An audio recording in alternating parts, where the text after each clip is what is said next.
Hey guys, how's it going? Awesome, 25 minutes and you guys get snack time. Awesome, well thank you guys for having me. First of all, I want to affirm you. Hustling's hard. It is, it's tough. I want to tell you a quick story. 7 years ago, I was unemployed, had no idea, maybe quarter life crisis, something like that. And my friend said, hey, I got this website, and I literally just checked my email. Like, that's my proficiency. Like, I could check Gmail. And he was like, hey, dude, yeah, I got this website. I want you to help me build it or whatever. And I'm like, all right, man, I don't even know the first thing about websites and content or whatever. And it was tough. It was tough. For 3 years, it was an automotive website where we had people to get together to talk about cars and sell car parts and all this stuff. And it was extremely hard, and there's ups and downs. And I'm sure you guys know there's some days where you put a ton of work in, and you see like a little bit of movement, and you kind of, sometimes it's hard to stay motivated. And this is true story. So like I had this shirt, when I was in that mindset, I'm like, I gotta go with some mindset, you're good. People would say, dude, you gotta do something else with your life. This is not going anywhere, but I believed in it. And I had this one shirt I would put on, and it said, the world belongs to those who hustle. And I put it on because I knew this. There were people that were smarter than me. There were people that were more talented. There were people with more resources. But no one was going to out-hustle me. That was my thing. And I just want you to know there is light at the end of the tunnel. 3 years later, we were able to sell that business for a few $1,000,000. And I just want to encourage you guys to just keep on keeping on. So yeah, so you guys are here. That's a big part of it. So thank you guys for having me. So anyways, one question for you guys. Who loves dogs? Okay. All right, we're in good company. Yeah, and cats. What about horses? Horses, birds. We own all those domains. It's crazy. Yeah. Ferrets, whatever. But so anyways, we started 4 years ago as a Facebook page. We wrote Facebook. We're like, hey, people like dogs. Let's start building some stuff for them. Back in the day, it was easy to buy fans, things like that. And it was I Love Dogs. And we had a website. We're like, we need a website, I guess. Like, people are, like, going places to read stuff. Like, we were posting dog pictures and dog videos and all this stuff. And my buddy was like, all right, let's just grab a URL. So it was like, the ilovedogsite.com was the first one we purchased. And we started seeing traffic. We started writing content. And we're like, oh, wow, this is like, people are reading it, and they're going here. And so about a year into it, we're like, that's the URL's too long. Let's find another domain name. So I Heart Dogs came up. We're like, let's do this. So we accidentally became a content company. It wasn't totally planned. But the cool thing is, like, really early we realized, like, as pet owners ourselves, we need solutions. And so one of the ways we did that, we started to write content. Started out with kind of fun, light content, and then we started writing more and more detailed content about like things owners need to know. Health is a big one too for us. Definitely one of the things that we read a ton about. So small team, bootstrapped in coffee shops, and then we're like, man, you know what? Like, it'd be really cool is if like we could write content for every single dog breed. And there was like 2 of us. Every day. And it was like a little ambitious. But we said, hey, there's got to be a way to figure this out. So what I want to talk to you guys today about is how we bootstrap a ton of content by working smarter, not harder. Sound good? Okay, cool. Here we go. All right, site itself. So we have a content commerce model. Being a media company is tough today. It's not impossible. A lot of people do it well. What we really started with the vision of that in our mantra for our team is all dogs matter. Every single dog matters. And every single cat matters. And part of that is our goal, if we do anything, it's to increase the health and happiness of pets, period. And we're really aggressive about that. We're going to do anything we possibly can. So when we started writing content, people were like, oh, that's really cool. Like, I just found this out of my dog. You guys help give me information, but like, what do I do next? Do I give them a supplement? Is there a special toy? And so we started doing research, like, yeah, we want to connect the dots because when they're ready to take action, we want to give them a solution that works. But we went out there and like, this stuff sucks. It's like, like we don't feel like we're doing them a service sometimes because it's like we get them ready, you're like, this is what you need, and then they're like, okay, cool, like where is that? Where to go get it? And then all the options just weren't really that great for them. So we're like, no, we're not going to do this. We're going to build it. We're going to build it. I have no idea how we're going to do it. We're going to do it. So we launched a supplement company. We launched a toy company. You name it. We're like, we're just going to do it. If people really need this information and then they need to take the next step and purchase something, we're going to give them the best thing that we possibly can. So we started that about e-commerce about 36 months old. We have 1 million customers. So we're a very content-heavy team. 500 pieces of content a month. We have a team of 5 that does that. And Facebook pages. We run 100 Facebook pages. We use it in conjunction with content. So this is something that we do as kind of a hack. Because you can buy likes for 5 or 10 cents, still, for most niches, what we'll do is we'll launch a page just to gauge the interest of a community before we write content to it. So like, here's an example. Senior dog owners. So dogs who are older have different conditions and needs. And so for us, we're like, we really want to test like how much content we should write. So we wrote some content, but then we actually launched a Facebook page and a group and targeted people who had senior dogs to see kind of how responsive they would be to the content first. And it turns out they were, so then we doubled down on that and started creating more content. So we'll actually launch a lot of Facebook groups or pages just to see where people are. And so now we have way too many. 100 is way too many. But Facebook groups, another one too. If you guys there's passion in what you're building. So if you're writing something for people who are very passionate, groups are really awesome because they run it. You just got to moderate it, so it's a really cool thing. And Facebook's investing, by the way, big time in groups because it keeps people on Facebook. So so that's one of the things we started pretty early. Here we go, 5%. So the reality is that like for all the hard work we do, for all the stuff we write, only 5% of our content contributes to 95% of our traffic and our revenue. And when you look at that number, it's kind of disappointing because like 95% of the stuff that you slaved over and you invested time in doesn't really make it. And so for us, we're like, man, like how do we actually make that work? Like how do we take this to the next level?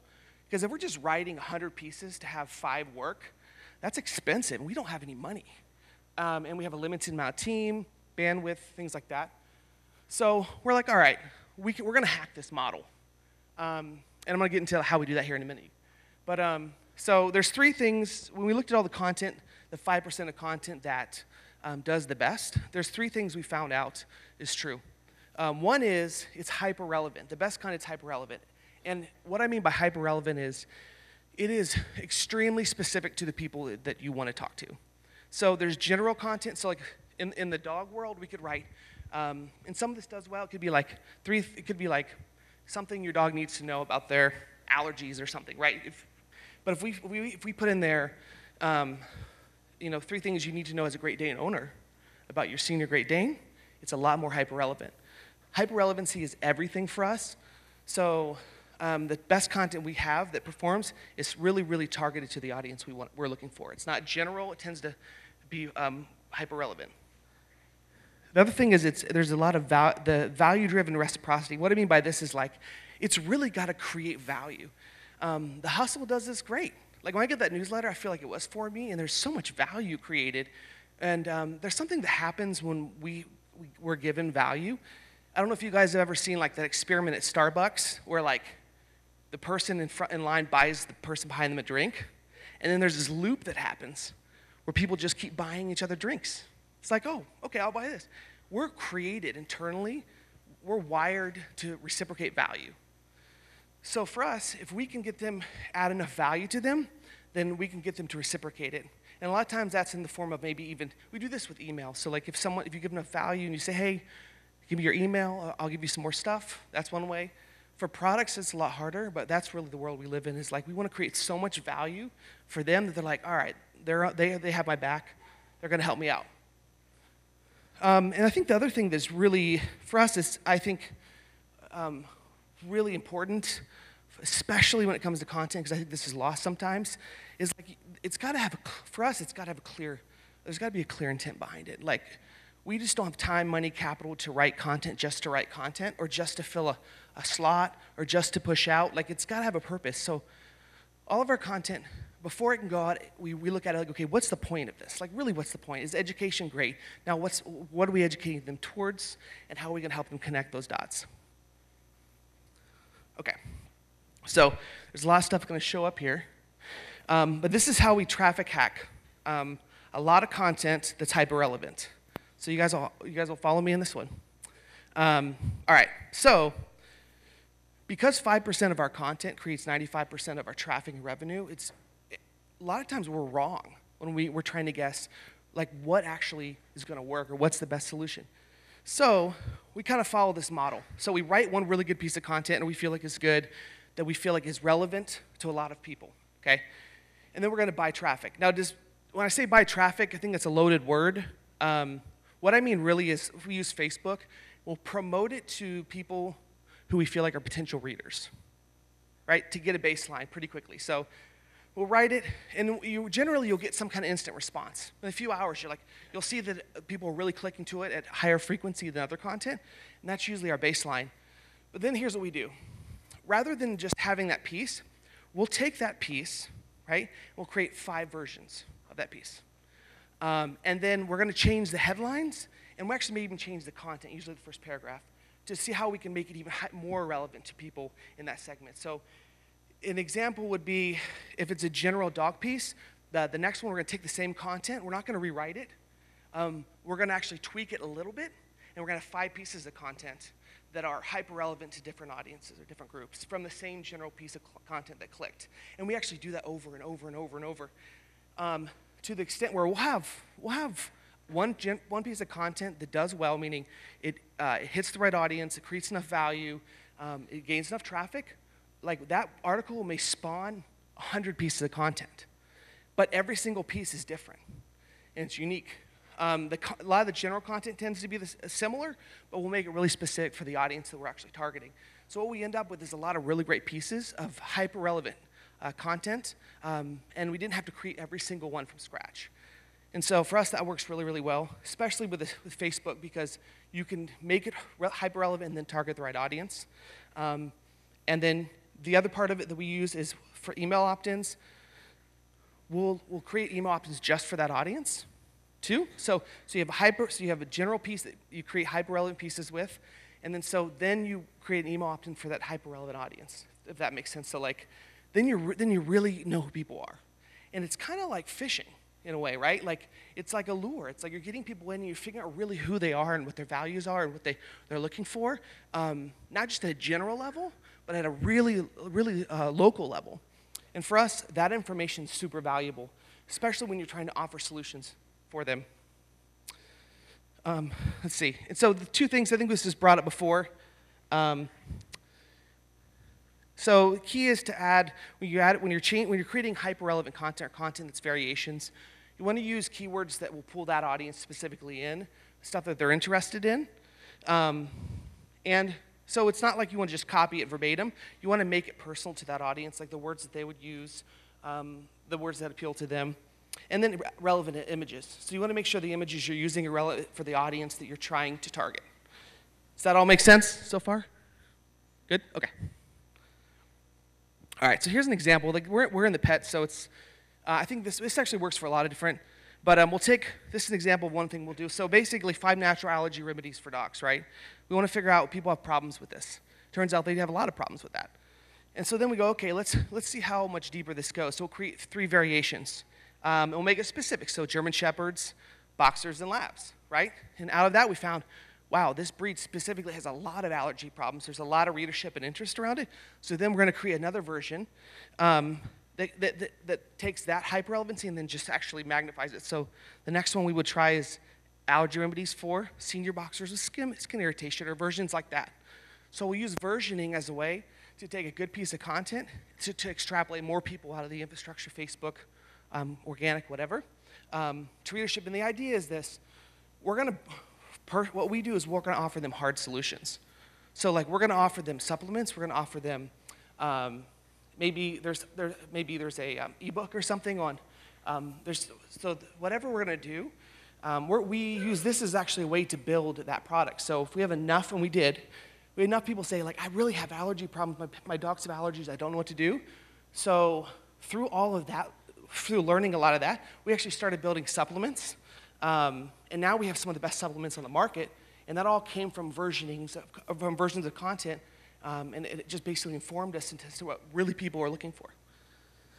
So this is an example, just a visual example of like what this looks like on the site. We hide all these pieces, by the way. Technically, you don't want like thousands of pieces of the same thing kind of on the homepage. But like for this one, this is a general. We'll start high level with this one. So basically, like this seems like a clickbaity title. One thing we look at, like I said earlier, is we're really passionate about the health and happiness of dogs, and we feel like we need to, sometimes we got to reach out and grab people to inform them better. So we'll use different headlines for that, but then we get into pretty serious content pretty quickly. Here's another one. 3 things from the vet.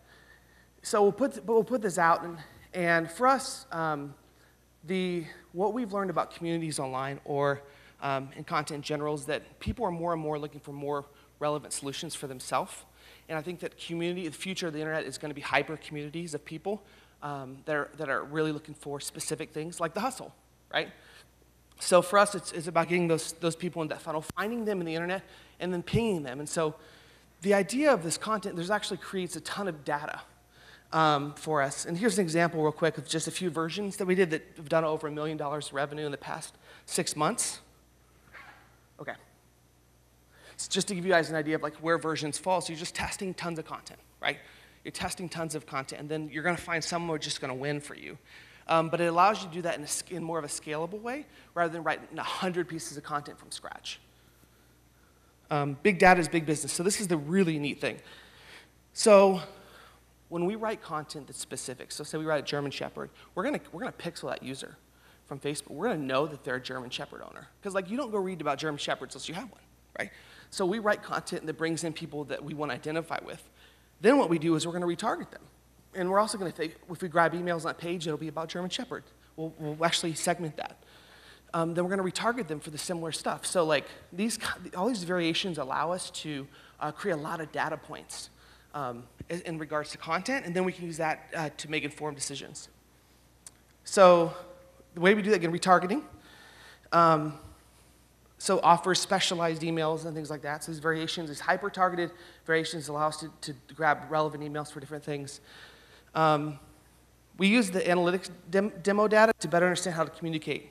So like so we'll look at like, we'll actually cross-reference a lot of data and look at the age of owners, where they live, knowing that like, hey, if it's really cold for you, you're gonna have different issues right now than we are in Southern California. So we use a lot of that data to make informed decisions about what to write, and we get that from that inbound. Here's the interesting part. So on Facebook, if we're using Facebook, we're actually targeting based on data they provide, and they're using connecting points to try to figure out what that data is. And so when you go in there and say,